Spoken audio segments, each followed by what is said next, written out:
주 안에서 사랑하는 여러분, 성령께 인도받는 교회는 다양한 특징을 가지고 세상에서 사역을 감당합니다. 다양한 은사를 지니며 뜨겁게 기도하지요. 또한 제자훈련 소그룹 안에서는 충만한 교제를 나누므로 역동성 있는 소그룹을 만들기도 합니다. 그러나 때로는 성령께 이끌림을 받음에도 수동적이고 유쾌하지 않을 때가 있습니다. 사도 바울은 자신의 삶을 통해 이런 부분에 대하여서 잘 보여주고 있습니다. 사도행전 20장에는 바울이 3년간의 에베소 목회를 정리하고 아시아를 떠나는 장면이 등장합니다. 바울은 예루살렘을 거쳐 자신의 사역 종착역인 로마로 향하고 있었습니다. 이 길은 성령께 매어가는 길이었습니다. 그는 이 길에 환난과 결박이 기다린다는 사실을 너무나도 잘 알고 있었습니다. 제자들도 2번씩이나 성령의 감동을 받아 바울에게 예루살렘에 올라가지 말라고 권합니다. 그러나 주변의 만류에도 바울은 성령에 매여 예루살렘으로 갈 것이라고 주장합니다. 왜 이런 갈등이 생겼을까요? 하나님은 바울에게 앞으로 펼쳐질 일을 보여주셨고 그를 준비시키신 것입니다. 성도들은 바울을 기쁨으로 전송합니다. 하나님께서는 앞으로 벌어질 환난을 아시고 그를 준비시킴으로써 어려운 길을 가게 하셨습니다. 사랑하는 여러분, 고난이 있음을 알고 가는 길에는 눈물이 있습니다. 성령께 매어가는 길에는 눈물이 함께합니다. 성도의 나그네 길은 눈물을 흘리면서 걸어가는 길이며 울며 씨를 뿌리는 길입니다. 그래서 예수님도 눈물을 흘리셨습니다. 십자가를 지시기 전 마지막 밤을 겟셋마네 동산에서 혹독하고 외롭게 눈물로 보내셔야만 했습니다. 예레미야는 20세의 나이에 하나님의 영에 붙잡힙니다.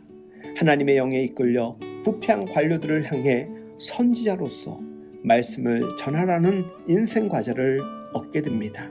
그는 이 부르심을 거부하며 저항했지만 하나님의 강권적인 역사에 이끌려 울며 그 길을 떠납니다.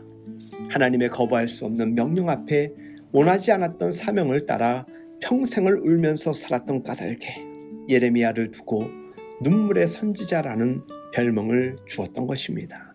하지만 성도가 흘리는 눈물은 영원한 눈물이 아닙니다. 하나님께서는 마지막 날에 반드시 우리의 눈물을 닦아주신다라고 계시록 21장 4절에서 약속하셨습니다. 이렇게 울면서 헤어지는 상황에서 바울은 교회를 향하여서 주와 은혜의 말씀에 부탁합니다. 교회를 세우는 것은 사람의 영향력과 리더십이 아닙니다. 인간의 리더십으로 세워진 공동체는 리더십이 무너지면 곧 함께 무너집니다. 우리는 말씀으로 교회를 세워야 합니다. 성도들은 매일 하나님의 말씀을 듣고 순종하는 일에 창념해야 합니다. 이것이 우리 한국교회가 회복해야 할 신앙의 본질 아니겠습니까? 교회는 사람이 통치하는 곳 아닙니다. 사람의 영향력으로 무너지는 곳 아닙니다. 그래서 사도 바울은 눈물이 흘러도 든든한 마음으로 교회와 작별할 수 있었습니다.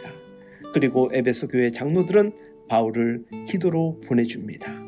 성교에서 가장 든든한 후원은 그 무엇도 아닌 기도입니다. 정기적으로 성도 간의 기도 제목을 나누면 영적으로 견고하게 묶입니다. 기도 제목을 주고받을 수 있는 동역자들을 만드십시오. 바울은 교회의 막강한 기도 후원이 있었기에 로마까지 갈 수 있었습니다. 중보기도는 가장 든든한 사랑의 표시입니다. 성도의 길은 기쁨의 길이자 눈물이 있는 길입니다. 그래서 앞선 선배들의 격려와 위로가 큰 도움이 됩니다. 성도가 가는 길은 눈물의 골짜기 길일 수 있습니다.